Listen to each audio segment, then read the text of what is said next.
You know, when I was governor of New Jersey, I did over 150 town hall meetings in my first 4 years as governor. And then I came up here and I did another 100. And so, just so you know, this is my favorite stuff. To find out what you're thinking, what's on your mind, and to be able to try to answer you honestly and directly, and let you critique it as you walk out tonight. I want everybody to feel free to ask whatever question they want to ask, and I'll try to give you the best answer I possibly can. But remember something. Please never forget this. I am from New Jersey. So I am always interested in mild, polite, but intense conflict. And so I'm happy to go back and forth with anybody tonight. But remember, with guys from New Jersey, what you need to know, and women, is that if you give it, you're getting it back.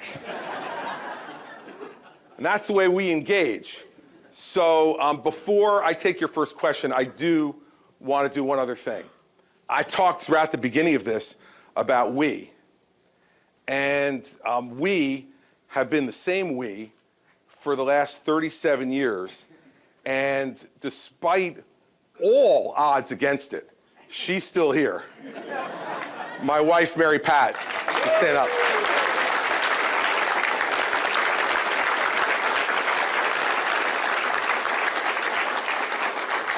Now, for all of you who have more than one child, we have 4. Once they get to the ages of 30, 27, 22, and 20, if you can get any of them to come to anything you're doing, you are incredibly lucky. So I am lucky times 2 tonight. I have our oldest son, Andrew, and our oldest daughter, Sarah, here with us tonight as well.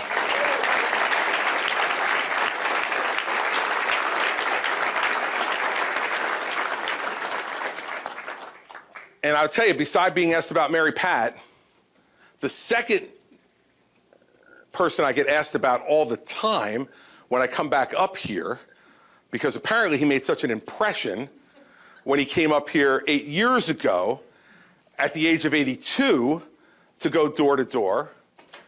Big upset, everybody. He's still here. And he will still be going door to door, I suspect, here in New Hampshire. So get ready for this guy, my amazing 90-year-old father, to come knock on your door, and you can't say no once he gets to 90. So Dad, Bill Christie, thanks for being here tonight.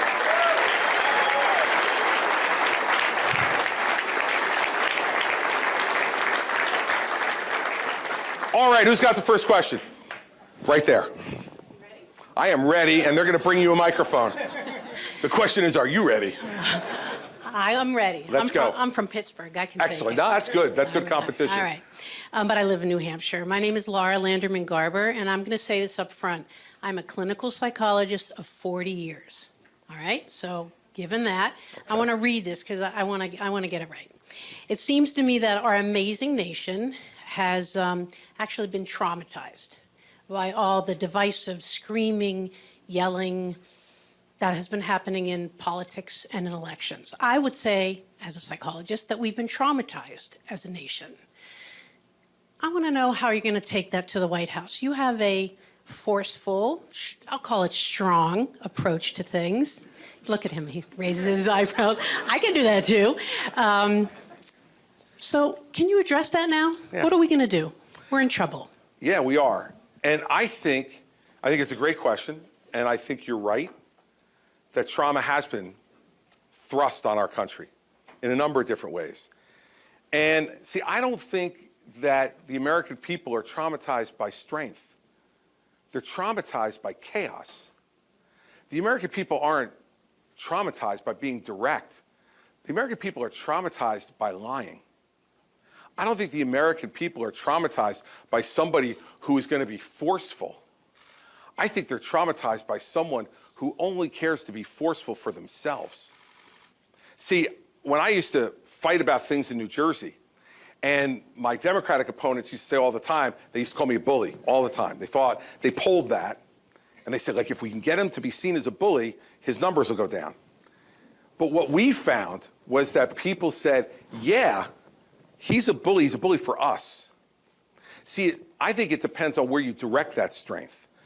If you direct that strength to aggrandize yourself, if you direct that chaos to aggrandize yourself, if you direct the anger to benefit yourself, well, then you're traumatizing a nation. If you harness our energy, our anger, our concerns, our disappointments, our hopes, our aspirations, and you put the force of a personality behind it for the betterment of the whole country, that's leadership. And so I don't think we need some weak person in the White House who will be mealy-mouthed and not speak and not lead. I think we got that already. Okay? We have that now. And look, I've known Joe Biden for 40 years. I went to the University of Delaware. I was the president of the student body there when he was a United States Senator. He's a nice guy. I've known him for 40 years. He's a nice man. He is out of his depth because he's not the guy he used to be. And I'm going to be honest with all of us. We know this. I know it for me, and there's lots of people in this audience that know it. Father Time always wins. He always wins. And he's not what he used to be. So we don't need someone timid, quiet, who's not speaking to us regularly in the White House. But by the same token, we don't need someone whose entire life is defined by never admitting you're wrong, never admitting you made a mistake. And when the mistakes happen, by definition, you have to traumatize somebody else because you can't take the blame on yourself. And that's why I talked to you about what I did near the end of my talk. I've made mistakes. I've made bad judgments. I'm human. But none of my mistakes, none of my judgments were ever meant to aggrandize me. They were a decision that I made about a public policy that was wrong, or a judgment I made about a person that turned out to be wrong. And what I always would say is, even if I'm not directly responsible, I'm accountable because I'm the leader. And what we need is someone who's going to be strong and accountable. And someone who's going to look at this country and say, you're not perfect, I'm not perfect, but we are better than any place else in the world, and we better get back to aspiring to that rather than worrying about dividing each other into groups that we agree with all the time. So I agree with you that traumas happen, but I don't think it's strength. That's faux strength. That is faux strength that's built out of an absolute lack of confidence. And it's damaging to everyone, starting with the person who's doing it, who can't see it or didn't care to, and to everybody else who that person's supposed to be leading. And that's why we're in the traumatic situation we're in now, because we've gone from chaos and constant yelling, screaming, blaming to now quiet.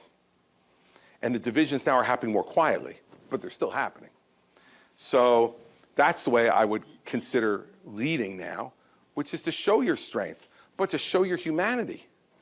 And to let people know that I know I'm not always going to be right. I know I'm not. But what you're going to know about me is that every day, I'm not only trying to be right, I'm trying to be right for you. Thank you. We're going to bring you a microphone. Thank you, Governor. My name is Quinn Mitchell. I'm 15 years old, and last week I went to a DeSantis event, and while going in, I saw a huge group of Trump supporters flag waving, and it really highlighted what a division there was in the party. Like, for example, you would never see Klobuchar supporters doing that to Warren supporters in 2020. So my question for you is, how will you win over Trump voters who are so attached to one charismatic man, considering you don't seem to be appealing to the larger Republican voters? Thank you. Well, I'm not nearly as pessimistic as you are. And after saying that, I'm glad you're 15 and you can't vote.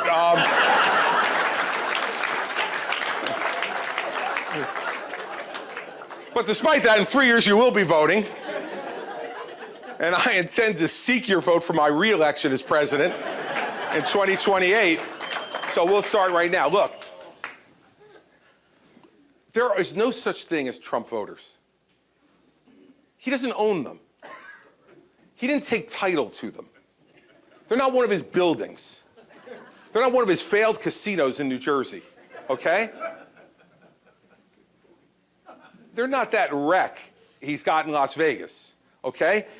He doesn't own them.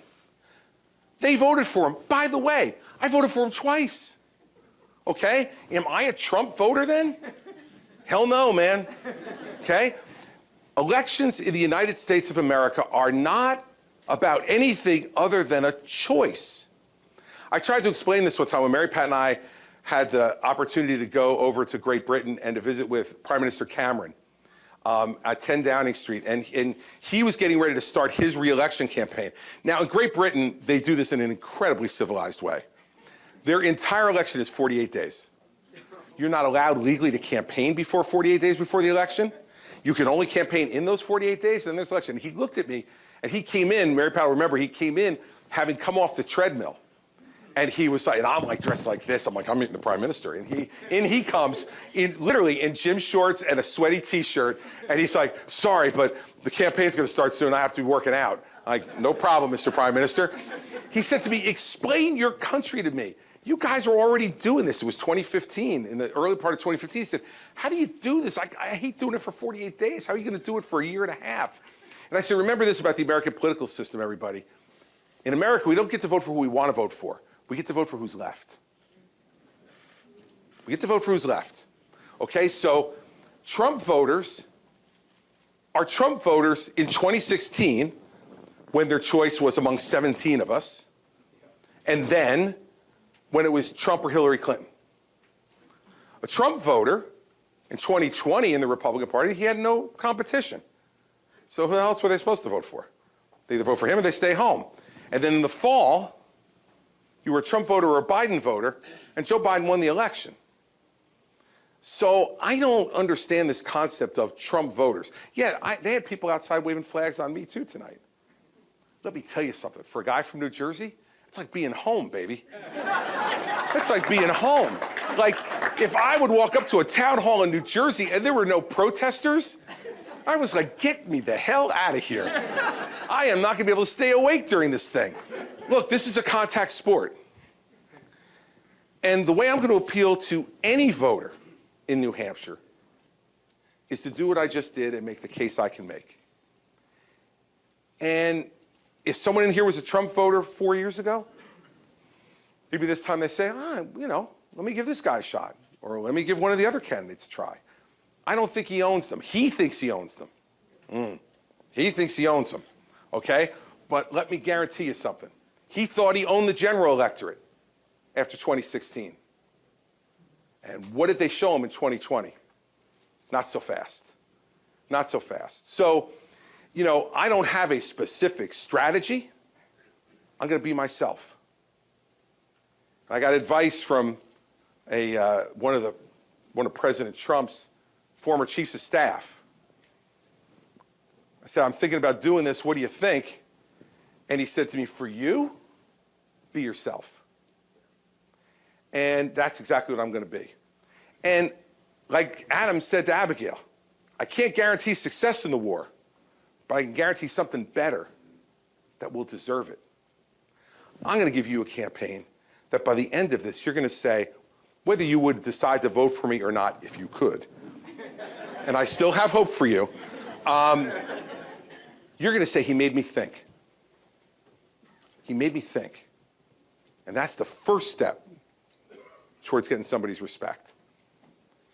And I want you to think about the last time Donald Trump made you think. You sure has. Yes, sir, right there. Yep.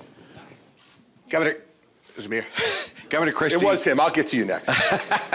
Governor Christie, Kurt Wright from Burlington, Vermont. So we've got our own problems there. Yeah, Kurt, you do. But I want to let you know, because I'm from Burlington, it wasn't my fault. All right. But let's talk some policy. Governor Christie, we just had the debt ceiling deal in Washington, and a lot of people on the farther right didn't like the deal, and a lot of people on the farther left didn't seem to like the deal. And Governor DeSantis also seems to have trashed the deal. I haven't heard so much from Donald Trump yet, I don't think about it, but I'd like to hear what your thoughts were on the debt ceiling deal. Do you think Kevin McCarthy got enough? What do you think of that deal? Well, thank God they did it. Look, governing is about choosing, and governing is about compromising. When did compromise become such a dirty word? Look, if we don't want compromise, set up a dictatorship, put the dictator in charge, he or she will make all the decisions, and then we won't have to ever worry about compromising. We may get trampled, but we won't have to worry about compromising, thank God. Hey, look, are there things that I would have done differently? Sure. Sure, there's some things I might have done differently. But I'm not going to trash Kevin McCarthy over this. He had a responsibility. Let's remember what the debt ceiling is, everybody. It's not future spending. It's money we already spent. Are we going to pay the bills we already ran up? And I'll tell you a great Donald Trump aside on this. When I became governor of New Jersey, we had an $11 billion deficit on a $29 billion budget. And we had pension and benefit debt of over $300 billion. And my friend Donald Trump called me, and he said, here's what you do. Don't pay it. He said, Chris, go bankrupt. I said, Donald, the law doesn't allow states to go bankrupt. He said, screw it, fight it out in the courts. Don't pay it. You're never going to be able to fix all this, so just let the debt go. That's not leadership. That's not leadership. And everybody who says they hate the debt deal, they can tell me what particular parts they don't like, but they need to tell me how they would have gotten it done. Because let me tell you what would have happened to everybody in this room, me included, if they didn't do it. The economy would have cratered. We already have a bank crisis going on. You think we have one now. Wait until you see what would happen if we defaulted on the debt. Wait till you see what would happen to our ability to trade around the world. Look at what would have happened to your 401ks and your IRAs and your college funds for your kids. It would have been a disaster. So governing is choosing. And see, I think Governor DeSantis doesn't like it because Governor DeSantis never had to compromise. When he was in the House of Representatives, he was in the Freedom Caucus, and he just said either hell yes or hell no. And as governor of Florida, he had a Republican legislature who would do whatever he wanted. So you never have to compromise. I had a Democratic legislature for 8 years, every hour of 8 years, every minute of 8 years. And I had to make a fundamental decision. Is on a particular issue 60% enough? Is 70% enough? Can I live with 40% this time in order to get something done and move the ball down the field? And by the way, that's how we capped property taxes at 2% in New Jersey. That had averaged 7% increase for the 10 years before I was governor. That's how we saved $150 billion on our pension and health benefits system because I compromised with the Democrats. Would I have liked to fix the whole $300 million problem? I would have. But guess what? I retired half of the problem. Is that a failure? Under that definition, it is. So look, I'm not going to be one of those guys, if I become president of the United States, who is going to go in and say, my way or the highway, it's got to be what I want every day, and if it's not, I'm going back to the Oval Office, holding my breath, and ignoring you. Now, you all know me. Doesn't mean I'm not going to fight. I'm going to fight every day until the minute I think we've reached the time where compromise isn't going to happen. But that's how you negotiate. Like, you know, if you went into your boss and you said, I'd like a 10% raise. And your boss said, oh, I don't really think we can do that. I can only do 2%. And you said, okay, goodbye. And you walked out. And you didn't fight. Well, you ain't going to get 2%. But if you said, well, I don't know, about 2 is just much too low. Would you maybe get to 7? And then the boss comes back and says, well, I might be able to get to 4. Man, you know what I'm seeing? Here comes 6, baby. I'm getting 6. And you have tripled what the boss originally offered you. Under the definition of some people on the left wing of the Republican or the Democratic Party and some of the people on our party, that's a loss. Not to me. So I'm going to criticize Kevin McCarthy. I wasn't in the negotiations. I can't tell whether he could have squeezed a little more out or whether he had reached the end. But what I do know is he knew that if he failed, that the American economy would fail. Did Trump say in the CNN town hall that we should default? Yes, he did. He said we should default. And that's why I told the story. It's not news, baby. He told me to default in 2010. And when I said to him, I can't do it, it's against the law, he said, fight it in the courts. I said, we'd lose. And he'd go, oh, for God's sake, Chris, don't be stupid, just default. Now look, that's not leadership, everybody. It's just not. And when he was just a developer at Trump Tower in New York City calling and giving me advice, who cares? He's one of thousands of people who would give me advice, and it's my job to decide. But when you put him in the chair to decide, and you know that's what he thinks, get ready. Get ready for bad things to happen. And that's what happened.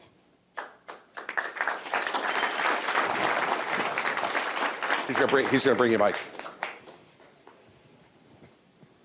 Chris, Ted Tykert from Andover, Massachusetts. I only came here to get a job in your cabinet when you get elected. Not if, but when you do. Well, that started early.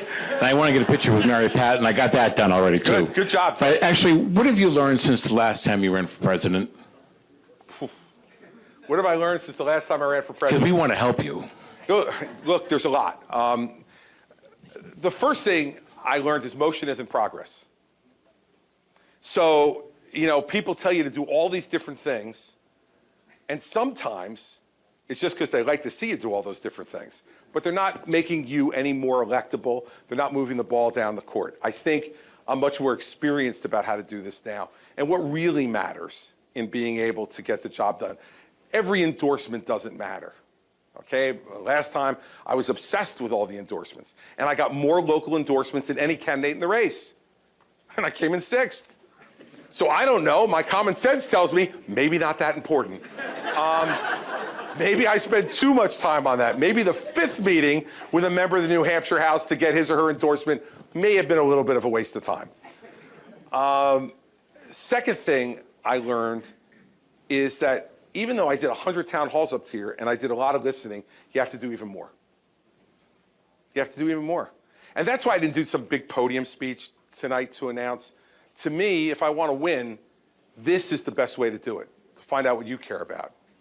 Third, I think if you look at our politics now, back in 2015 and 16, I played a conventional game. I thought you just do politics the way you've always done it. Just talk about yourself. Don't really worry about anybody else. Keep your eye on the ball and keep going. That's not the politics today. This time you have to differentiate yourself from the person in the lead. And I said this at a town hall I came up here a couple months ago, right here.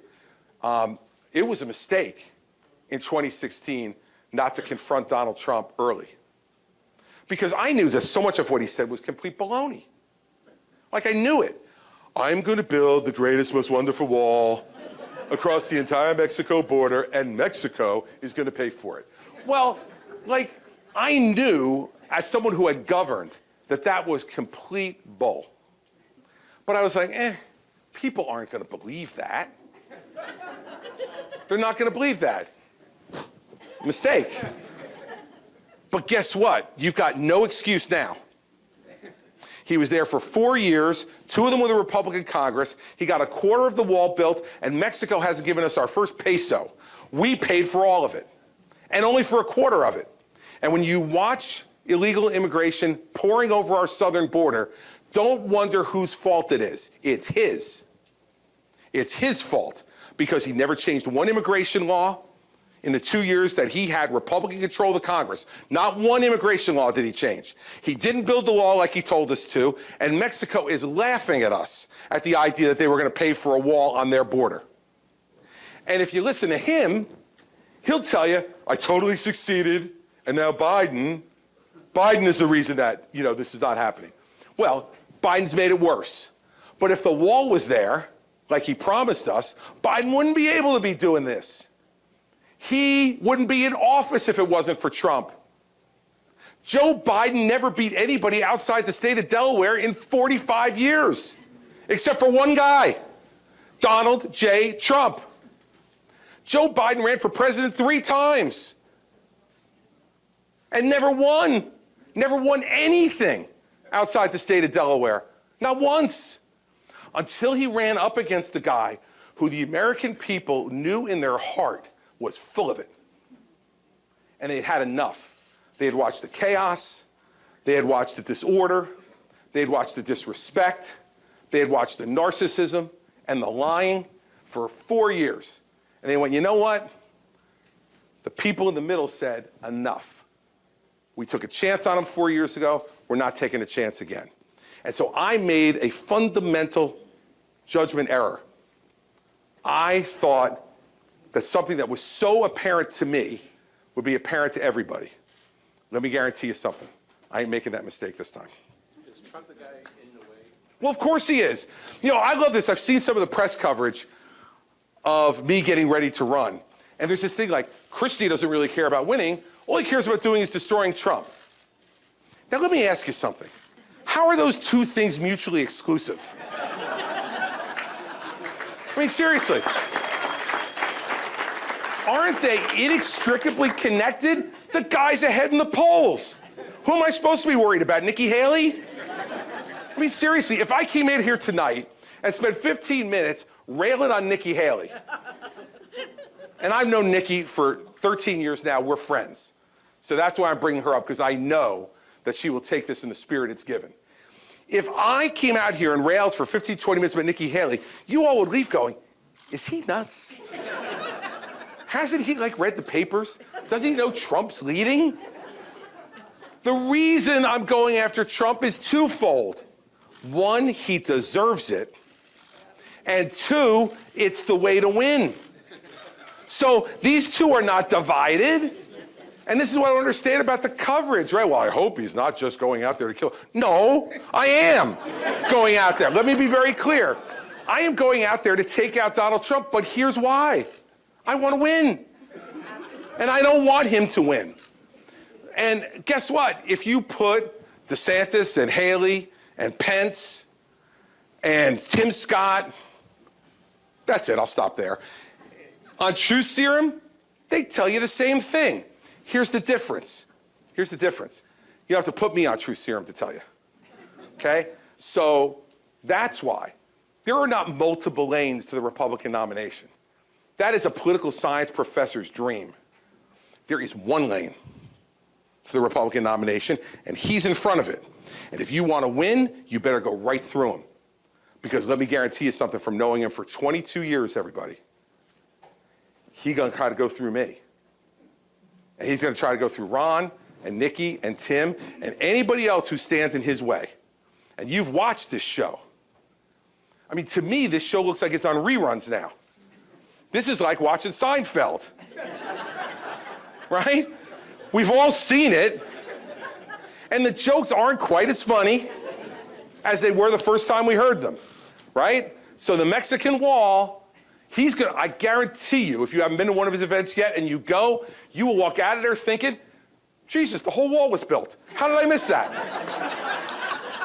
How did I miss it? The whole wall was built. And you know what? Shit, Mexico paid for it. Nobody told me. I read the papers every day. I missed it. I guarantee you'll come out thinking that, right? 8 years ago, it was amusing. 8 years ago, you were entertained. I forgive you. But it ain't funny anymore. It's not amusing anymore. It's not entertaining anymore. It is the last throes of a bitter, angry man who wants power back for himself, not for you.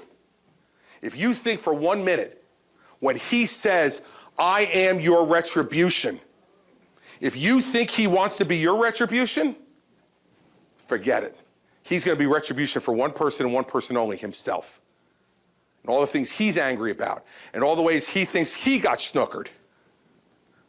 Well, if that's the kind of president you want, let me tell you, no one can compete with him. He's the runaway winner. But if you want somebody who's actually going to fight for you, I would suggest to you that's not the right choice. So I learned a few things. Hi, Governor Christie. Hello there. My name's Anya, and I apologize, I am of voting age. So I just wanted to ask, you spent a lot of time tonight talking about freedom as an American value and these amazing past people in our history that have fought for freedom and fought for our rights. And I'm wondering if you could talk about your opinion on the Dobbs Supreme Court decision and the future of reproductive justice and abortion access for women in America, and if you support all of our freedoms or maybe just freedoms for a choice view. I think that Dobbs' decision was the right decision because I believe it was Roe versus Wade was constitutionally flawed. It said that there was a right to an abortion in the Constitution. And look, I'm a lawyer. I plead guilty. I'm a recovering lawyer, but nonetheless a lawyer. It's not there. And so I think what Dobbs did was exactly what it should have done, which is to say it's not in the Constitution, and as a result, we send this back to the states for them to decide. And what I favor is what I've argued for my entire professional life, both as a lawyer and politically. Let every state decide what they want to do. I think each state should have the right to make that decision. I'm pro-life. I ran twice as a pro-life candidate for governor of New Jersey, which is now a state that allows abortion up to the 9th month of pregnancy. So not a place that was hospitable to my point of view. But I think the reason people voted for me was they knew that that's what I felt in my heart. I believe that in my heart. Now, I also believe, even greater than the things I believe in my heart as someone who governs, is I believe in our Constitution. And I believe in the rule of law. And it means that the people of New Hampshire get to decide on issues that are not protected by the Constitution. They get to decide how they want to deal with this really difficult, horrible issue, because it is. It's a tragedy no matter what happens. Could you elaborate on that a little bit? Your views on it as a horrible issue? Look, because I think that when there is an unwanted pregnancy, that is something that is tragic for the person and people that are going through it. I think, when you have someone and get them pregnant or they become pregnant, that should be a moment of joy. You're bringing life into the world. But when it's an unwanted, unplanned pregnancy for some people, it doesn't become that. That's what I mean on that side. And on the other side, I think any taking of a life like that, of an innocent life, is wrong and it's a tragedy. And so here we are in this horrible situation of having to make choice. But you know what? No one ever said this was going to be easy. Governing ourselves is not easy. There are going to be lots of really difficult questions. This is probably one of the most fraught moral questions that this country has dealt with, and that countries all over the world deal with. And that's why I think it's best decided by the people in each state individually. So in Oklahoma, they have decided to ban all abortions. In New Jersey, they're allowing abortion up to 9 months. I think people would argue that either one of those positions is wrong. So if you don't believe in that position, go out and fight for it in your state. Fight for what you think is reasonable. Fight for what you think is fair. And that's what I think should be done. And I don't think the federal government should be bigfooting around in this thing. I think that each state should make that decision because guess what? That's the way the founders set it up. They said very clearly, if it's not enumerated as a right in this document, it reverts to the states. And it's not like it reverts to the states and there's some like crazy-eyed dictator who's going to decide. Some states have put it on the ballot for a vote. That's perfectly acceptable to me. Some states have let their legislature and governor make the decision. But it gets down closer to the people, to your local culture, mores, values. And the majority of the people will rule on an issue like that at the state level. Now, I disagree with what my state's doing. I fundamentally think that abortion in the 9th month is just wrong. But I got two choices. Fight to try to change it or move. And that's what our democracy is all about. And so that's the way I look at it. That's the way I feel about it. And I think that as conservatives, we've been saying for 50 years, Roe is wrong, the state should decide. Well, we won. Why can't anybody in the conservative movement, or not everybody in the conservative movement, declare victory? Our argument won out ultimately. The states are going to decide. And so now there's other people who want to impose their will from the federal government. I think that unless you can get 60 United States senators and a majority of the House of Representatives and a president of the United States to agree on it, which I think is unlikely, we should allow the states to make their decisions, let them decide what to do. And if it is such a fundamental issue to anybody, the great thing about America is we have the right to pick up and move if we want. And we have the right to go fight the fight here or someplace else. And that's the way I look at it. It's the way I've always believed it. And I think a pro-choice person could feel exactly the same way. That's the beauty of, I think, of this argument, and it's the genius of our Constitution. We can build consensus in each state, state by state, around what the right thing to do is for the people in that state, and I think that's what we should be encouraging people to do, rather than just flipping it around, and then it will just go back and forth like this, depending on whether conservatives or liberals are in charge of the federal government. I think the Supreme Court's trying to stop that and put it back with the states. So that's the way I would deal with it. Sure. Yes, sir, on the aisle there. He's going to come with a microphone for you. Thank you, Governor. Welcome back to St. Anselm. I'm an alum. My name's Steve Monier. I'm glad you mentioned the Ukraine, Governor. I'd like to talk a little bit about foreign policy. Putin, China, it's not an emerging threat. It is a threat. Yes. So can you speak to our foreign policy Sure. issues a bit? Look, I think there have been grave foreign policy mistakes that have been made by the last 5 presidents that we're now living with, that all built on each other. George W. Bush made the fundamental mistake of Iraq. Now, we can all talk about why he did it. He got bad intelligence, maybe a flawed decision-making process, but whatever it was, Iraq was a flawed decision. And I think the president himself would even admit that today, given what he now knows, that there were no weapons of mass destruction, et cetera, which was the basis to go into the war. And what it did was steal some credibility from us around the world, because we said that this was there. Colin Powell went in front of the UN and said it was there, and we turned out to be wrong. So first problem on American foreign policy is we must be honest and we must be credible, because the Chinese are not and the Russians are not. And what's always distinguished us in foreign policy around the world is we've told people the truth and we build friendships based upon that truth, that we believe in freedom and democracy and we'll support those who do the same. And we will, when we make a promise to a friend, we'll keep that promise. That's how we get to the next mistake, which was, in my view, Barack Obama allowing the continued encroachment on Ukrainian territory by the Russians and doing nothing but sending them blankets and, human rights aid, no weapons to defend themselves. Well, the Russians took that as a signal. We're not going to stand up for them. Sometimes spending some money on the front end saves you a lot of money on the back end. And I think if President Obama had sent the kind of defensive weaponry that we should have, in my opinion, to the Ukrainians to send a signal to the Russians, don't do this, because these people are willing to fight for their country, and we're giving them the arms to be able to effectively fight for their country, we will not be in the situation I don't believe that we're in today. You go forward to President Trump, and President Trump bartered Ukrainian aid to get dirt on Joe Biden. I don't know beyond reprehensible what you would really call that, but here are a freedom-loving people who just want the weapons that they were at that time promised by President Trump. And now this sends another signal to Putin.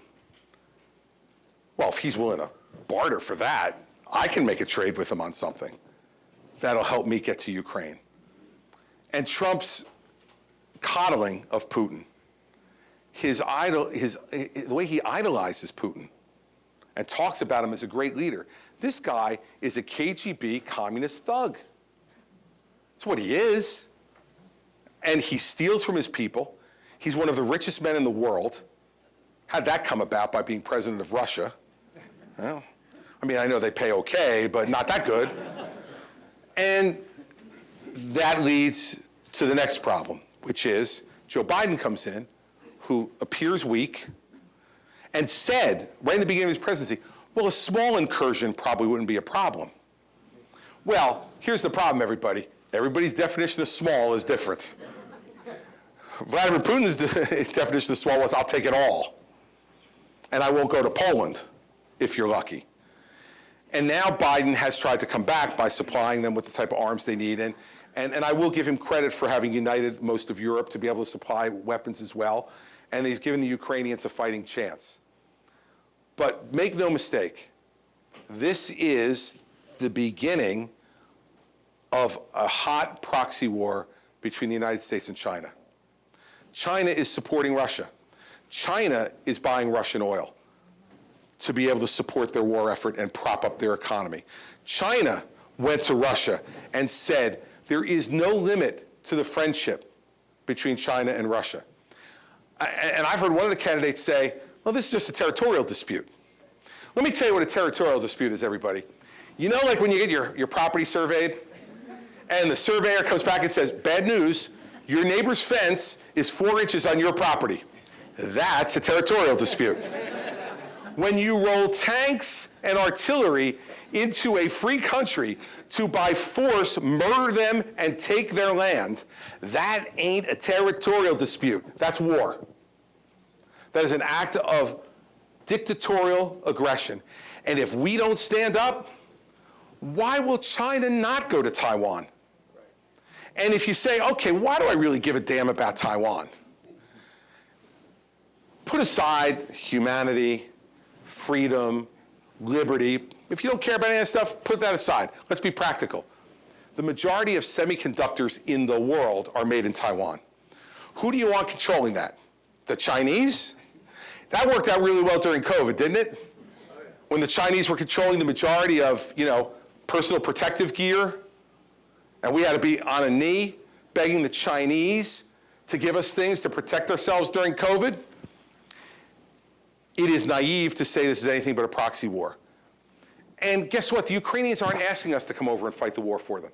They're just saying, give us the ability to fight it. We want to fight for our own country. And I heard Vivek on TV the other day, on Sunday, Ramaswamy, say, this isn't in America's national interest. Why would we care about Ukraine? Why does it matter? He, Donald Trump, Ron DeSantis, all saying the same things. They are the modern day Neville Chamberlains. Why should we worry about Hitler? He'll stop at some point. And if you don't think Putin is as bad as Hitler, you're wrong. Because Putin kills his own people in his own country based on their religious views, based on their political views, based on anything that disagrees with him. We may not call it a Holocaust, but it's gone on in Russia for a very long time. And so what are we going to stand up for and believe in? The second part of it on a foreign policy basis is this. America's greatness, in part, comes from our friendships. We have more friends around the world than any country has now or has ever had. And the bases of those friendships are, we say, we're going to help you when you're in a jam. We want you to trade with us. We want you to work with us on your form of government, on the way you act with other governments around the world. And we've never had to bribe outright anybody to be our friend. The Chinese, on the other hand, have to bribe anybody to be their friends. The Russians have to bribe anybody because when you look at their government, you know what you say? I'll take the money, but not the government. Thank you. I don't want Xi Jinping telling me what to do. Well, if that's the case, we are giving it away. Now, I love the phrase America first. Is there anybody in this room who is against America first? Anybody? Neither am I. I'm not like, no, I'm for Luxembourg.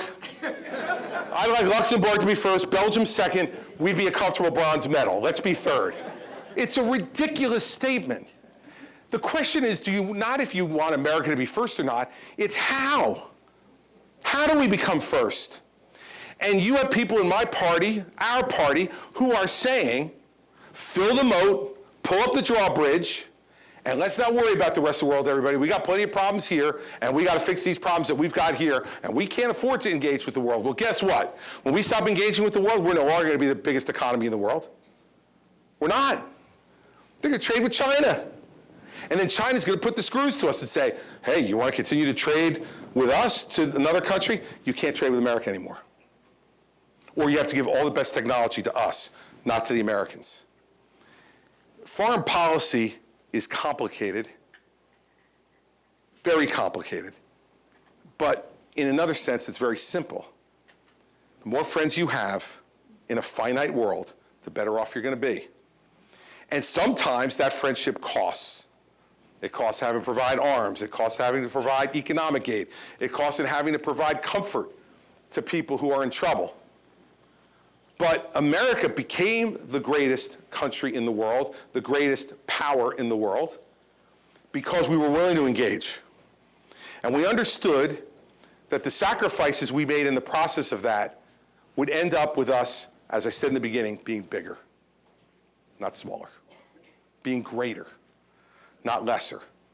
And so if you want to know what my foreign policy look like, I'm not looking to send troops all over the world to fight. It would be a last resort for me. But I want to engage with every country who's willing to engage with us. I want to sit with every leader of goodwill, and I'll even sit with the ones of bad will. The conversation will just be a little different. And we need to be doing that. And the idea that we can allow this country to fill the moat and pull up the drawbridge, America first. We're all for America first. Let's stop it. This is, again, it's a TV show. America first, who's for it? Yeah, great, good. But have these policies led to us being first? I don't think so. You think we're better now around the world than we were 8 years ago? I don't. And so that's the way I would engage. And yes, Ukraine and supporting the Ukrainian people, are they perfect? As I said in the beginning, none of us are. Are they making every decision like we'd want to make it? Do they run their government exactly the way we want? No. But same way American elections are choices, so are these. Do we want them or the Russians? I'll take the Ukrainians. I'll take the Ukrainians. And I think it's not that these choices are without cost, but to me, avoiding those choices have a much, much greater cost, both in the near term and in the long term. That's the way I deal with it.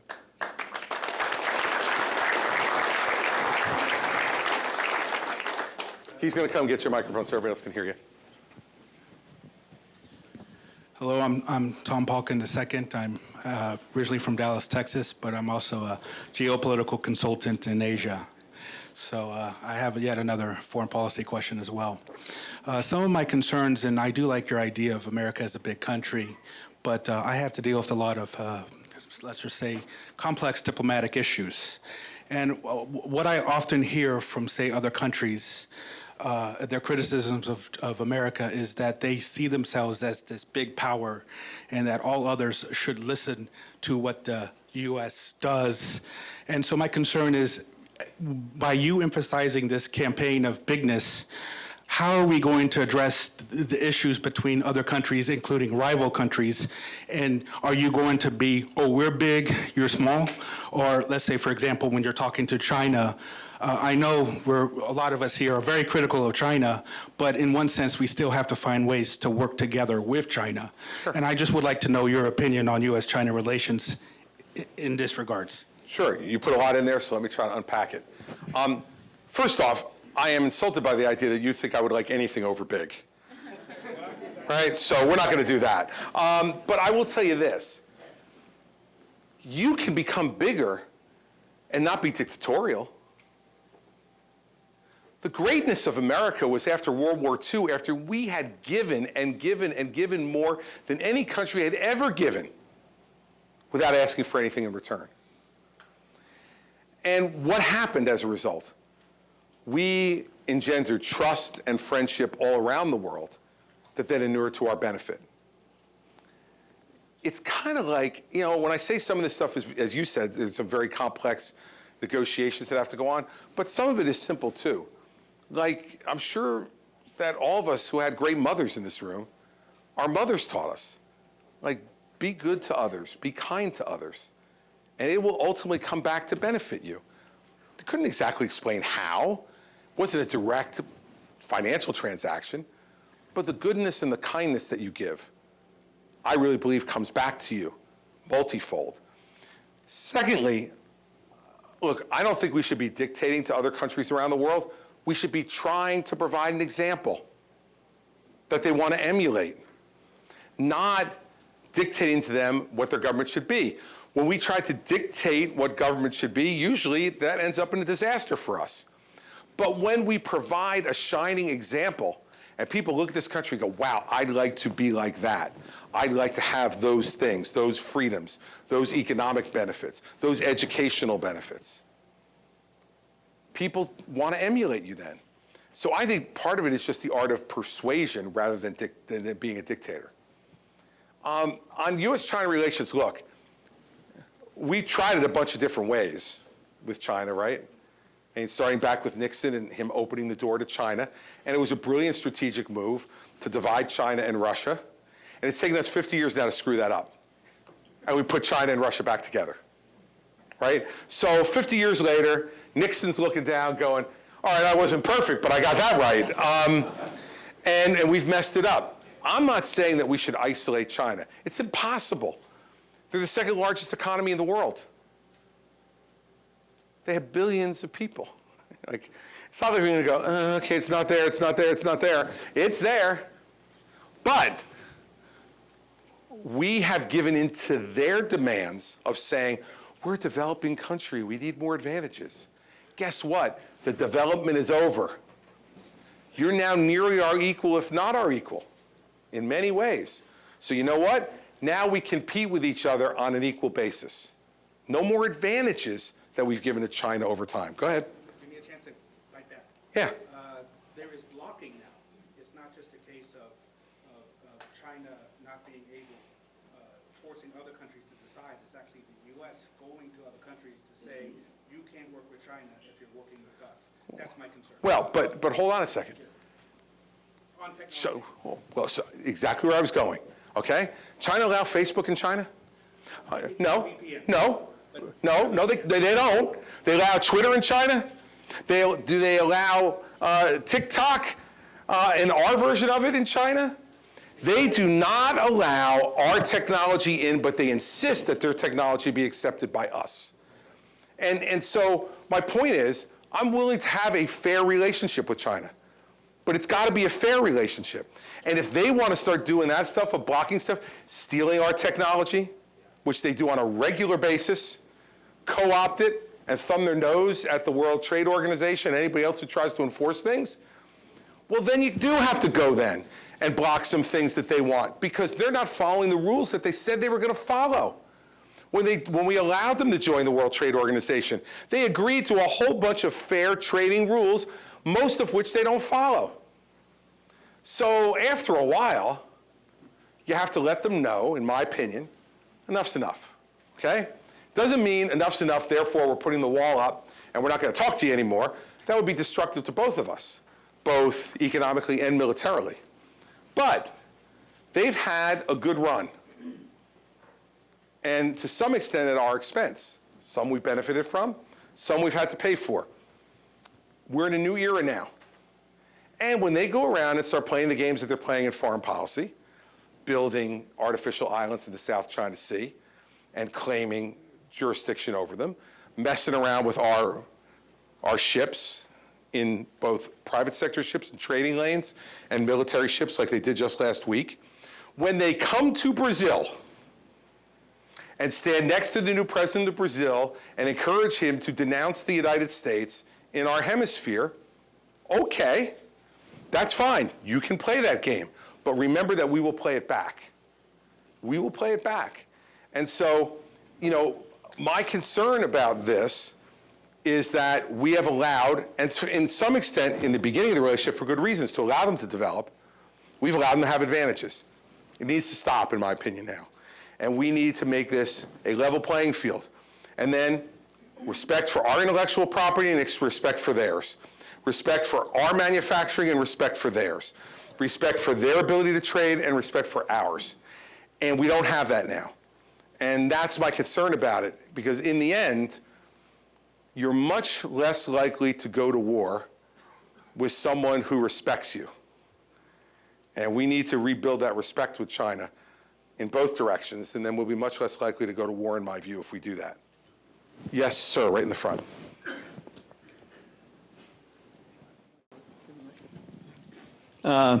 My name is Earl Rinker, former politician in New Hampshire.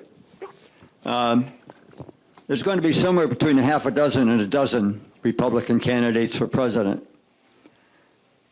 7 years ago, Donald Trump only needed 30% of the vote or whatever it was in order to walk away with enough primaries to be our candidate. What's going to change this year? Well, first off, there's going to be 9, it looks like now, with Governor Sununu's announcement that he's not going to run. And really, there's 7 right now, including me. And I think we got Mike Pence tomorrow, makes 8. And it looks like Doug Burgum, the governor of North Dakota, is getting in. Look at that guy, just shrugged his shoulders. I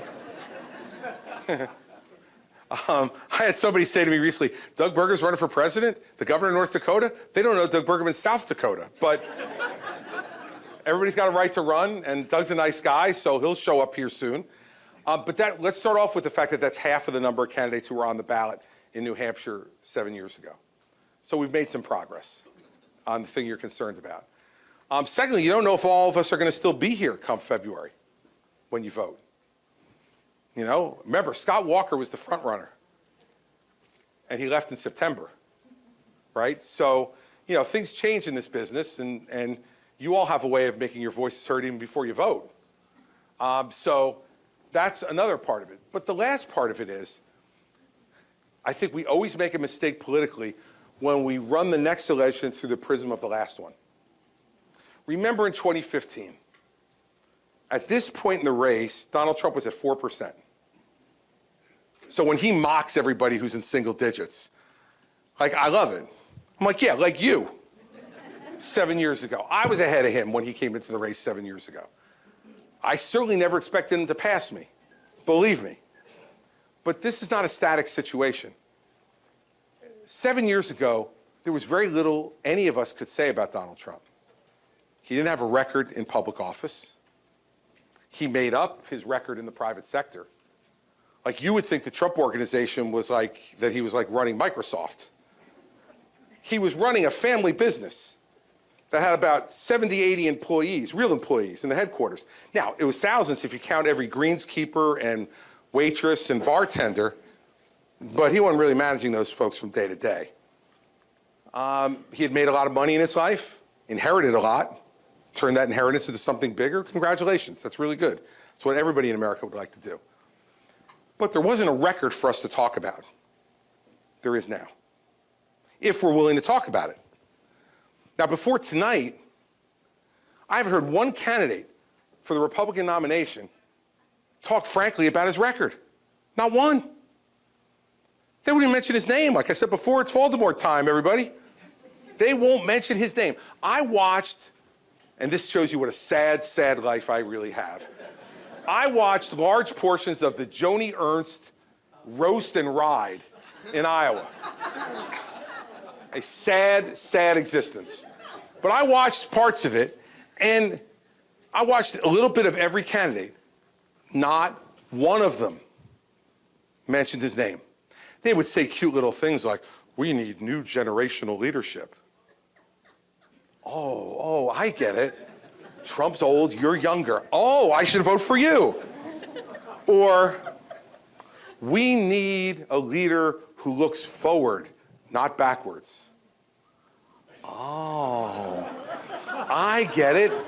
You're talking about the way he still thinks the 2020 election was stolen, and you won't say it wasn't stolen, but you won't say it will, so you're going to keep us all guessing, but you're better than him. I mean, look, the reason this is going to be different this time, sir, is because at least one of us is going to call him on the fact that 8 years ago he stood on the stage in New Hampshire and said he was going to balance the budget in 4 years. And he left with the biggest deficit of any president in American history. He said he was going to eliminate the national debt in 8 years. He added $3 trillion to the national debt in 4 years. It's at least 3. He said 8 years ago that he was going to repeal and replace Obamacare. He neither repealed nor replaced, even though he had a Republican Congress. You all remember John McCain coming in and going, vote no. That is a failure of presidential leadership. And why do you think John McCain voted no? Now look, John McCain is gone and we can't ask him anymore. And it very well will be that John McCain, who's I found to be a pretty principled guy, really didn't believe in the bill. But I'll tell you something else that I know about John McCain. John McCain had a long memory. And John McCain listened to Donald Trump beat him senseless day after day after day after day, starting with the beginning of his campaign when he said he wasn't a war hero because he got captured. Now, I would just suggest something on a human relations basis. If you're looking for somebody's vote who was kept in the Hanoi Hilton for years as a prisoner of war and beaten and abused and didn't leave because he said, I will not leave unless my men leave with me, if you want his vote, how about trying not to say he's not a hero? How about we start at that minimum amount of public discourse? And now I heard him say, if we made him president again, he would settle the Ukraine war in 24 hours. Did you hear that one? That's a beauty. That's really in a career of complete falsehoods. That makes the top 5. But let's give him the benefit of the doubt. Let's say Donald Trump could settle it in 24 hours. Let me tell you how he would. He'd give Ukraine to Russia. And he said it. He said it on television. He said it at CNN, and he said, look, Russia's going to wind up with Ukraine anyway, so what's the difference? That's how he'd settle it in 24 hours. He'd call Zelensky and say, hey, guess what? Time to raise the Russian flag up on the pole. We're out of here. So I'm going to talk about those things and a lot more because I don't want to do it all tonight because, you know, I want you to come to the next one. But that didn't happen last time. He was given a free pass. Did he ever do this with you? Did Donald Trump come to New Hampshire 7 years ago and stand in the middle of the room and take any question from anybody without knowing who you were or what your question was going to be? Oh, no. He went over to the hockey arena and stood in front of a large crowd and gave his normal speech, waited for all of you to cheer and chant his name, and then he left. Got on his airplane and went home to sleep in his apartment in New York. I'm at the Hilton Garden Inn tonight, in case you're wondering. The bar's open until 11. So, guess what? I'm calling him out. It's time for him to stand in the center of this room and answer questions. It's time for him not to look at somebody and when he doesn't like their question, just call them a mean person. Right? Guess what? You want to be president of the United States? Stand in the center of the room in front of the people that you ask to govern and take their questions. And if he's unwilling to do that, send him back to Mar-a-Lago. He plays golf every day anyway. Let him go back to playing golf. And by the way, that's one other promise. I'm glad I brought that up. Remember, I stood on the stage in 2016. He said, with all the problems America has, how can Barack Obama play 120 days of golf? How can he do it? I won't play one day of golf. I'll be so busy solving your problems that I won't play one day of golf. 265 days of golf in 4 years. Now look, I don't golf. So I can guarantee you I won't be golfing. But that's not the point. The point is, it was all a lie. He plays golf all the time. He owns golf courses. So when he told you he wouldn't play one day of golf, here's the worst part. He never meant it. He never meant it. Now, seriously, if character is destiny, how do we reward that anymore? It's one thing to make a mistake. It's one thing to make a bad judgment. But when his whole life is about golf, when most of his profits are in owning golf courses, And then he comes in front of you and says, I won't play a day of golf as president. I don't care whether he plays 500 days of golf. In fact, having him out of the Oval Office might have actually been better than having him in it. But don't lie to me. Don't treat me like a fool and tell me you'll never play when you know you have every intention of doing it. And by the way, making the Secret Service stay at your hotel and pay your hotel rates on the taxpayer's dime, too. Because let me tell you something, everybody. The grift from this family is breathtaking. It's breathtaking. Jared Kushner and Ivanka Kushner walk out of the White House and months later get $2 billion from the Saudis. $2 billion from the Saudis. You think it's because he's some kind of investing genius? Or do you think it's because he was sitting next to the President of the United States for 4 years doing favors for the Saudis? That's your money. That's your money he stole and gave it to his family. You know what that makes us? A banana republic. That's what it makes us. So, he may get 30% again.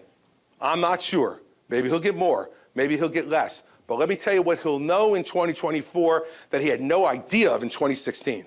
He's in for a fight to get it.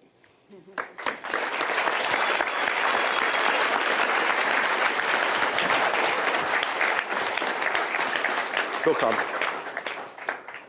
We can't ignore the people in front of the flag for questions. Thank you, Governor Christie. My name is James Twin. I'm 30 years old. I've had 55 surgeries, and I'm an advocate for those with feeding tubes and other health issues. One of the things I've noticed is, like, for example, I just got a new prescription for my stomach. My mom and dad are on the same meds as well. For them, it's $10. For me, it's $480. We have the same insurance. What would you do to ensure that the pharmaceutical industry would make it fair for those who are on the same meds but not have to pay 4 different prices?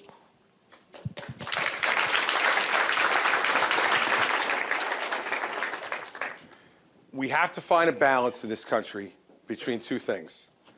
Between you having to pay $480 when your parents are paying 10, and us not inventing any new medicines.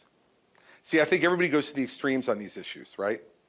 There's some people who don't want any controls on the pharmaceutical industry, don't want any requirements on them, and all the rest, and just let them do whatever they're going to do. And there are some people who want to control prices and control what goes to the pharmaceutical industry in terms of profits. When COVID happened, the American people got the treatments first and the vaccines first because we lived here. Because we have a pharmaceutical industry in this country and that we support in this country that is changing the face of medical treatment here and throughout the world. But we get it first. And we get it first because places like Pfizer invested billions of dollars of their own money, not government money. They didn't take any government money. Billions of dollars of their own money on a technology that they didn't even exactly know how they were going to use it. And then when COVID came, the mRNA technology they were using turned out to be able to help significantly in getting rid of the pandemic we had in this country. So I'm very concerned about us going to a system like Canada or Great Britain where we control prices, fix prices, and we fix profits. Because then there's no reason to take risk. Our system is built on the idea that if you take risk, you may lose. But if you win, you'll win big. And we should continue to have that incentive, I think, built in. However, let me tell you what drives me crazy, and it's just one example of the waste. Let me assure the major pharmaceuticals in this country, there is not a man in this country who is 55 or older who doesn't know that you can take a pill for a certain problem. Okay? Like if you watch football, baseball, hockey, basketball, anywhere, we get it. Stop with all these commercials. Like these commercials drive me crazy. Like, ask your doctor for this treatment for cancer. How about this? I'd like my doctor to decide what I should take if I have cancer, if I have high blood pressure, if I have diabetes, if I have other medical issues. And these commercials and the waste of money on these commercials undercuts their argument. I don't think we need to be advertising drugs. We never did before. And everybody seemed to get the medicine they needed because the pharmaceutical companies went to the doctors, explained to the doctors what their medicines did, and then the doctors decided for you or me whether that would help my particular medical problem or yours. I really think if we stopped allowing advertising by the pharmaceutical companies for prescription drugs, they want to advertise for over-the-counter drugs that everybody can buy and that are relatively inexpensive. I got no problem with that. They want to continue to advertise for Tylenol or Advil or any of the other over-the-counter stuff that we buy, allergy medicine, all the right, great. But prescriptions, like, let's say you like a particular drug that you see on TV. Hey, I'd like to try that. That seems pretty good. You can't go to the store and buy it. You got to go to your doctor to convince your doctor to write a prescription for you for it. I think this is an incredible waste, and I think there are other places where they waste as well. And I think that's where we have to get at. And by telling them, you got to make a choice. You want to keep advertising, but then we're going to restrict your profits. I think if they're given that choice, I think we'll see a lot less commercials, if any. And that's what annoys the American people. It's not just when you go to the counter and you have to pay that price, but it's when you go home and you see the company that charged you $480 for that bottle of medicine now turning around and spending tens of millions, if not hundreds of millions of dollars on advertising every year. And the other thing to remember, too, is this. It's not just the pharmaceutical companies. There is a real evil agent in all this, and those are the pharmacy benefit managers. Now, some people know who these people are and some people don't, but they are the middlemen between the pharmaceutical industry and your local pharmacy, whether it's a local family-owned pharmacy or a CVS or a Walgreens or whatever it is. And the pharmaceutical industry gives hundreds of millions of dollars, if not billions of dollars every year in discounts off of their drugs. Guess who keeps most of the discounts? The pharmacy benefit managers. They keep most of the discounts and pass this much on to you. And they are making a fortune for literally doing nothing. The pharmaceutical companies invent the drugs. The doctors prescribe the drugs. And these people in the middle are just pushing paper and moving medicine. And they're making billions of dollars. Look at some of those stocks like Cardinal Health and others who make a fortune. We need to have some common sense reform of that. Because for middlemen to be keeping the majority of those discounts that the pharmaceutical companies give to try to decrease the rate that you pay at the counter is just wrong. It's just wrong. And I don't know who their lobbyists are, but they must be pretty damn good because they fly under the radar screen, but they shouldn't. So those are two ideas that I have on the advertising side and pharmacy benefit managers that could bring those prices down while not destroying the ingenuity and the inventiveness of the American pharmaceutical industry, which are changing lives every day and saving lives every day. So we got to find that balance. So that's the way I would go about it. All right. Yes, ma'am. Thank you so much. Thank you, and thanks for being here.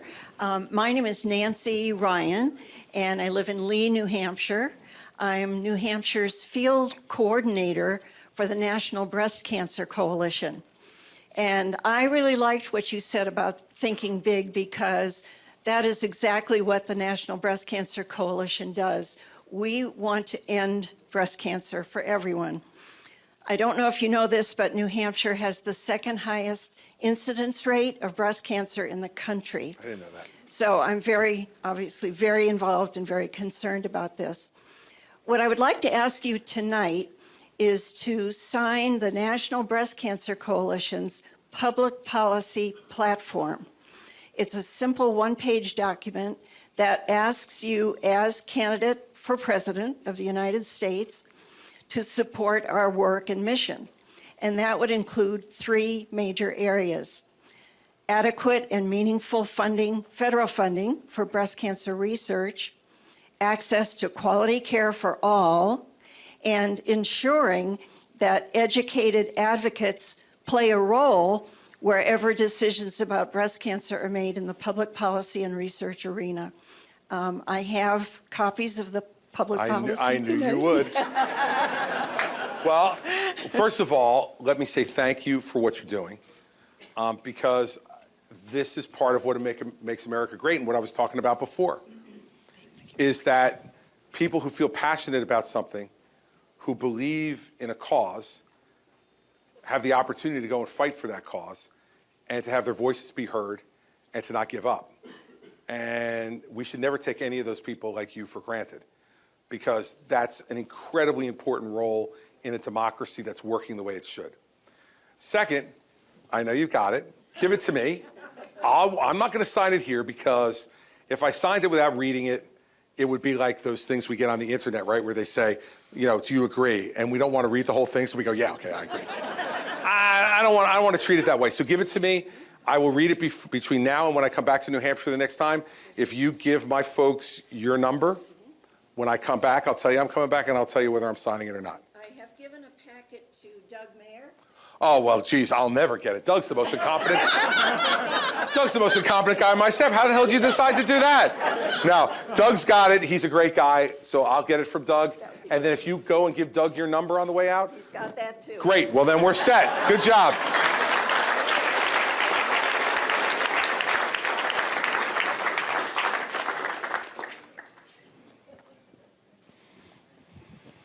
Thank you, Governor, for being here. My name is Valerie. I am 19 and a New Hampshire state representative. And in regards to domestic policy, what is your chief policy aim in the first 100 days? Thank you. Well, look, I can tell you a few because I'm not going to know what I'm going to be confronting in the first 100 days, 18 months from now, right?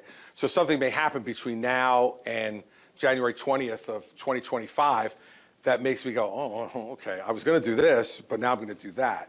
I'll give you an example. When I became governor, education reform was my top priority, and I was going to work on it in the first 100 days. And then I got there, and we had an $11 billion deficit on a $29 billion budget. The previous governor had said that it was $500 million. A little different. And so all of a sudden, my first 100 days became consumed with dealing with that. But I'll tell you a few things. First, on the domestic side, I would go back to education. The thing that's differentiated the United States, in my view, from any other country in the world has been our commitment to educating people your age to become more educated than I am. That it's not good enough just for you to have the same education I've had, but that you should get better, deeper, wiser, and that your education should be a part of it. And going all the way down to kindergarten and pre-K, we're failing in a lot of parts of this country. Not everywhere. There's some places that are succeeding, but there's many, many places we're failing. And I think we're failing because we have taken parents out of the educational process. We've allowed the teachers' unions to be able to dominate the educational process. And it's okay for teachers to have input on what education is going to be. They're teachers. Of course they should. But they shouldn't have the only input. Parents should have input too, and parents should have choice. And so one of the priorities in the first 100 days would be to pass a bill that's already out there on federal tax credits for educational choice, so that every parent, regardless of their economic wherewithal, if they think that there's a school near them that's better than the public school their child's in for their child, but they can't do it because they don't have the money, we should give them a tax credit to be able to afford to do that. You should not be able to be stuck with whatever education you get because you're not well off. Because the dreams that people who are not economically successful at the moment have for their children are no less important and no less grand than the rich.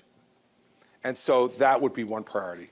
Second priority would be we have got to have a discussion in this country about our entitlement programs. Because in 7 years, Social Security is going to be broke. And if we don't do something about it, if we continue to ignore it, then everyone's going to get a 25% reduction in benefits immediately. That's written into the law. So I don't want to see any senior in this country who is reliant upon their Social Security for them to live from day to day have to figure out how they're going to fill a 25% hole in their budget, because for most of them, they won't be able to. So we need to deal with Social Security in particular and have a bipartisan conversation about how to fix it, because 7 years is not a long way away. And I don't want to see that happen to America's seniors who have paid into the system and built their economic future around Social Security being one of those pillars. I hope they have an IRA or a 401k to help, or maybe a private pension for those that still exist in our country. But Social Security is going to be one of those pillars, and we have to deal with it. And I would think that third, we have to be able to encourage job growth in this country because jobs are changing so rapidly, especially post-pandemic. And I think the best way to do that is to lower regulations in this country and let entrepreneurs be able to create jobs, do what they do best. Artificial intelligence and other things that are coming are going to drastically change how we do our jobs every day. And it's going to mean that new jobs are going to have to be created. And you have people who are hysterical over that. And what I'd say to them is, you know, there never used to be an automobile engine either. We used to ride horses.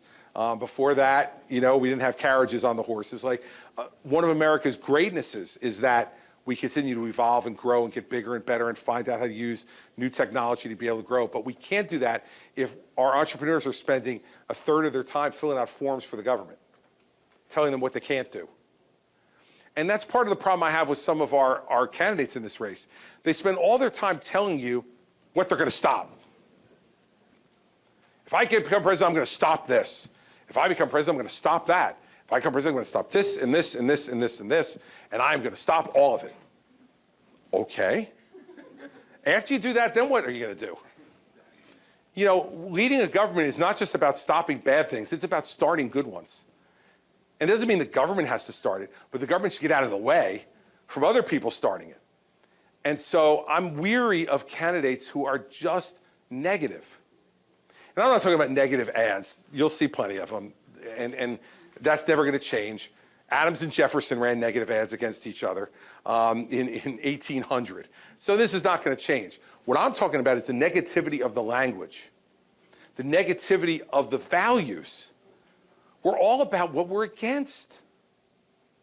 When is anybody going to say what they're for? I mean, you know, it's fine to be against certain things. I'm against certain things too, but, you know, we have candidates in this race who their entire reason for running is to be against things. You know, I'm against this. I'm going to stop this. This trend's going to die in my state. You know, okay. Congratulations. You're a murderer. Sometimes that needs to happen. But what's next? What's your next plan? How are you going to make this country bigger? That's all about making it smaller, not about making it bigger. So those are three things. And one thing I'm confident of, having watched the presidency now for the last 40 years or so of my adult life, there are at least a dozen things that are going to be on that desk if I get there that I will not have even thought about and you wouldn't have thought about. And that's why it matters who you put there. Because no matter what we say in these meetings, you should hear us and take us seriously about what we're saying, but you also got to assess our character and who we are.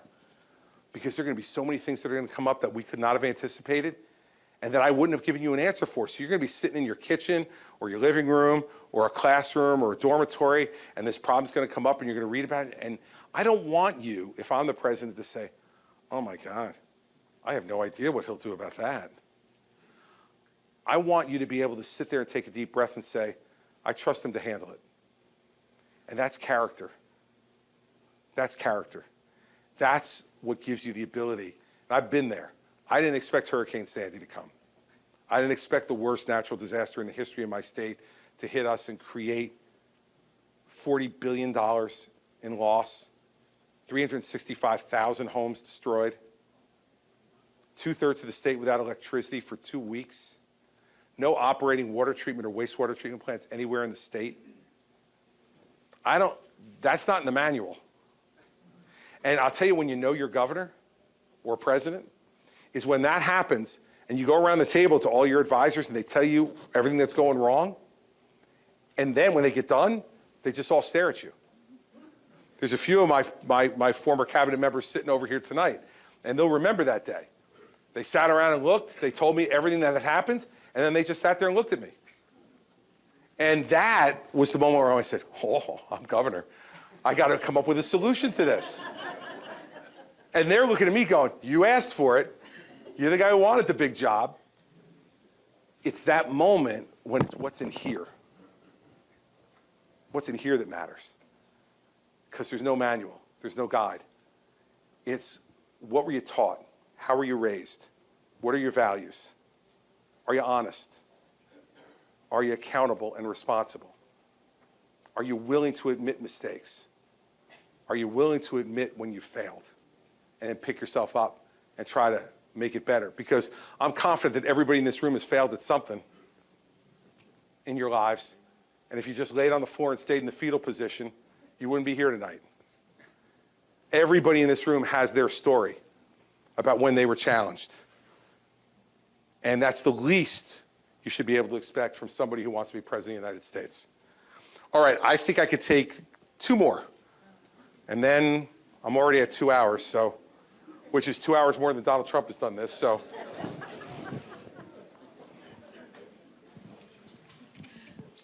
Good evening, Governor. Thank you for being here. My name is Andrew Moore from Tamworth, New Hampshire. Earlier in your speech, you talked about mistakes you made throughout public service and throughout your life. What would you say, your biggest mistake has been, through your time in public service, and what have you done in order to, avoid those mistakes in the future? Well, thank goodness that you just restricted that to public service, because now I don't have to admit another mistake that I made to Mary Pat. That's good. It's a relief. Look, the biggest mistake I made in public life was that I put a few people into a position of authority at the Port Authority of New York and New Jersey who went on a frolicking detour to divert traffic off the George Washington Bridge. Without telling me, without me knowing anything about it, they used my power and my authority to play a fraternity prank. And it cost me a lot. It cost me credibility. It humiliated me publicly. And I should have never put those people in that position. It's the biggest mistake I made. And, those people didn't commit a crime, because being stupid in America is still not a crime. But let me tell you, they tried to send them to jail for it, and the Supreme Court overturned it and said it's not a crime. Stupidity is not a crime.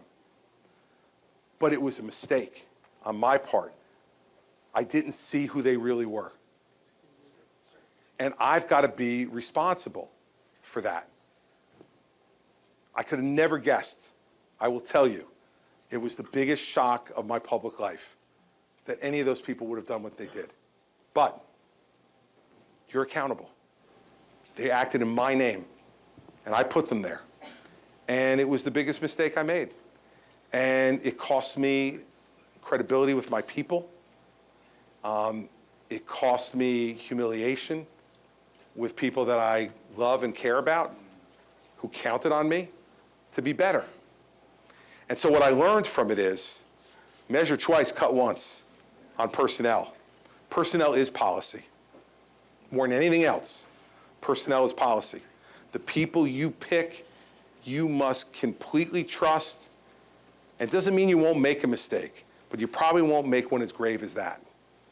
And so it was a mistake. And I've said I was sorry for it at the time. But I think now it's 10 years ago, believe it or not.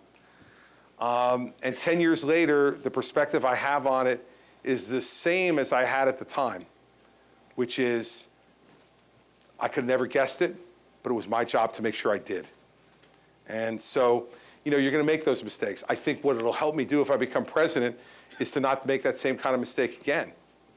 And to really not take any position of authority that you give to someone else lightly. Because believe me, I didn't supervise these people every day. They were off in New York City doing their work. I'm down in Trenton. I didn't see them. But you know what? They were acting in my name. So I got to be held accountable for that. And I can guarantee you I was in a significant way. So that's probably the biggest one. All right, last one. Let's go to this guy right here. Thank you, Governor. I've been waiting for this one. All right. End on a hot one. Let's go. Okay. You brought up the concept of smallness, okay? I believe in a past life you were a federal prosecutor. I was. You know what it takes to build a case, to bring an indictment. Yep. If Donald Trump is indicted and you become president, will you pardon him? Well, I have to tell you the truth. I can't completely answer that until I know what he was charged with and convicted of. Okay, so, but I'm not going to dodge the answer, okay? But I will tell you as a prosecutor, if I believe someone has gotten a full and fair trial in front of a jury of their peers, and especially someone in public life who committed those crimes when they held a public trust. I can't imagine pardoning them. Now, well, look, you know what? Again, smallness to bigness. Right. I hear what you're saying, and I know what the point is that you're making.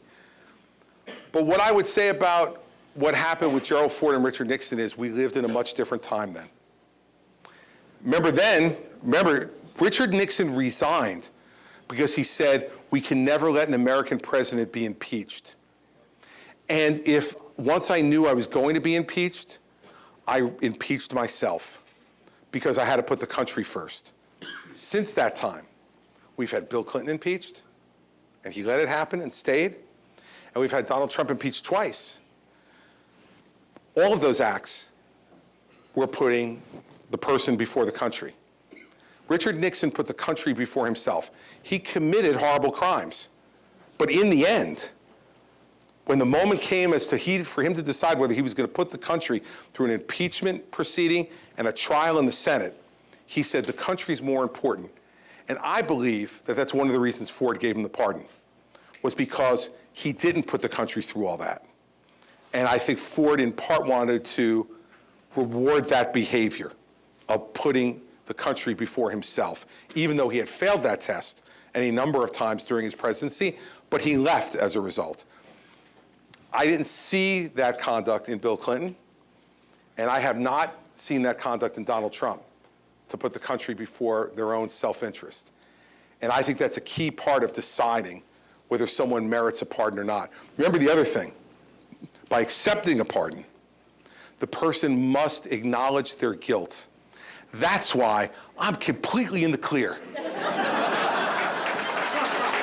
Completely in the clear. It will never happen. That will be the shortest phone conversation I will ever have as president. I'll think about you, and I'll pick up the phone and say, Donald, I'm willing to give you a pardon, but you have to admit you were guilty. And he would say, I will never, ever, ever do that. And I'd say, have a nice day, and hang up. And then I'll be done. So I am, as a practical matter, I am in absolutely no danger, I don't think, of having to make your decision. But I think it's an important question. And it's not an easy one. I'm having some fun with it, but it's not an easy question to answer. And that's why I say to you, I can't give a complete answer to you until I know what was he convicted of, what was his exact conduct, what's his willingness to accept responsibility. All those things are things that as a governor, and I granted a number of pardons as governor, that I had to consider before I would give a pardon. And I'd need to know all that before I made a final decision. But the obligation of the person receiving the pardon is to admit their guilt and to ask for forgiveness. I understand this as a Catholic. I had a great conversation one time. My wife is really going to cringe that I tell this story. She's already cringing. I was 18 years old, and they had just started in the Catholic Church face-to-face confession. And so I had to go for the first time. Not in the booth, not with the screen, not with any even pretense of anonymity. I'm now sitting across from my parish priest having to confess. So I went through the normal stuff, which you can imagine I would have to confess. Took the Lord's name in vain, spoke disrespectfully to my mother and father, wasn't kind to my brother, who's here tonight also. I confessed all those things. But then I asked the priest, I said, Father Lorenzo, I said, do you have to confess premarital sex? And Father Lorenzo looked at me and he said, only if you're truly sorry for it.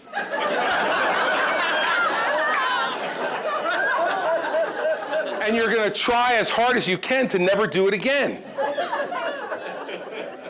So I listened to him, and then I looked across at him and he said, anything else? And I said, nope. So I understand the concept of confession and taking responsibility. And I don't know that I'd ever be confronted with the problem that you raised for me, because I don't think he ever will. And that tells you something too. It tells you something.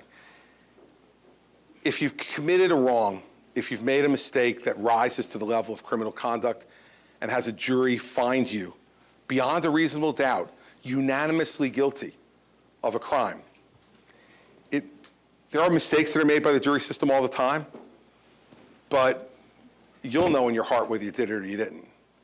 And the country has a right to know. And the admission of guilt is not some punishment. If you're a public official, the admission of guilt is to let the public know what was done in their name on their watch. And then and only then, I think, should you consider somebody in public life for a pardon like that. Before I embarrass my wife any further, I should wrap up. But first, I want to thank all of you for coming tonight. This is what our democracy should be about. This is what our democracy should be all about. It should be about people who aspire to leadership coming in front of you and hearing about your concerns and giving their honest answers and letting the chips fall where they may. And so I intend to spend a lot of time up here over the next 8 months. And I intend to let you have multiple cracks at me to see what you can find out and let you discover or rediscover for some of you who I am and what I offer. Here's what I'll promise you. I promise you I will always show up. I will always take your questions. I will always answer them honestly. And I will always listen. We may disagree. In fact, I'm confident we will at times. But you'll never, ever, ever, ever have to wonder whether I hear you. And whether everything I do, I believe, is in my heart and in my mind, is the best thing for our country. You see, I believe if you bestow on someone the greatest civilian honor that you can bestow on any American, that is to make him or her the President of the United States of America, that the least we owe in return is to work as hard as we can every day without regard to ourself. There'll be plenty of time for us to care about ourselves when we leave. When you leave office, none of you would begrudge any former president to go out there, live their lives, make money, do what they want to do with their lives, play as much golf as they want, do whatever it is they want to do. But while you're serving, in my mind, every analysis of every problem must start with the question, what in my heart and my mind do I believe is in the best interest of the 330 million Americans that I represent? Not just the ones who voted for me, not just the ones who support me in a public opinion poll, not just the ones I've met, but all the ones that I'll never meet and certainly never get to know, but who we share a common bond. Washington said one time, the reason I continue to disagree with people is to remind myself I'm an American. George Washington understood that to disagree, to discuss, to argue with each other was truly, purely American. And for the leaders, the job is to take those disagreements and not stoke them, not pour gasoline on them, but to put your arms around them and try to solve them. Because you're uniquely in a position where you can do that. If you want to know what kind of president I will be, that's the kind of president I'll be.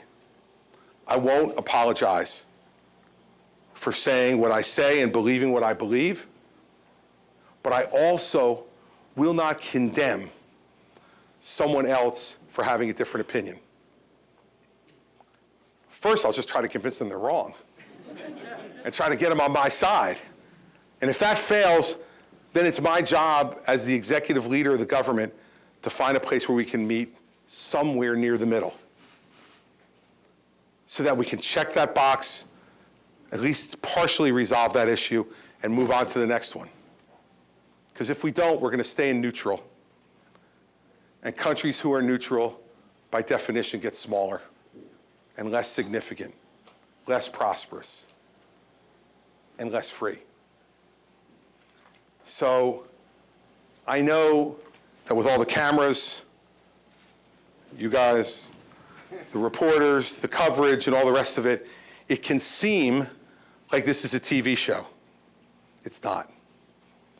It's time for us to stop believing that somebody who acts on a TV show is qualified to be president of the United States.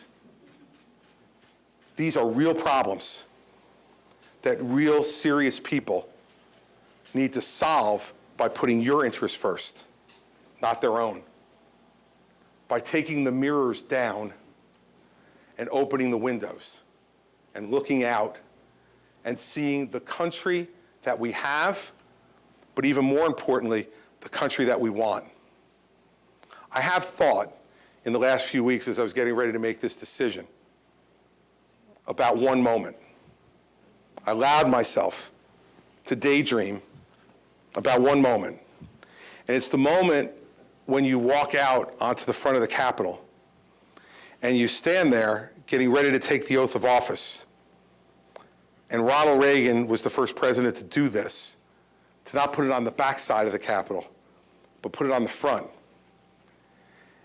And when you look out, you see the National Mall, the Washington Monument, the Lincoln Memorial, and the Jefferson Memorial. I've thought about that moment. And what I've hoped for is that if I ever get the chance to do that, that looking out at the monuments to those great Americans, that if I have any moment of smallness, of pettiness, of self-aggrandizement or self-consumption, that I remind myself of that view, and that Washington and Lincoln and Jefferson, among others, did not put themselves first. They put this country first. And that's why we're sitting here tonight in Manchester, the richest, freest, happiest people the world has ever seen.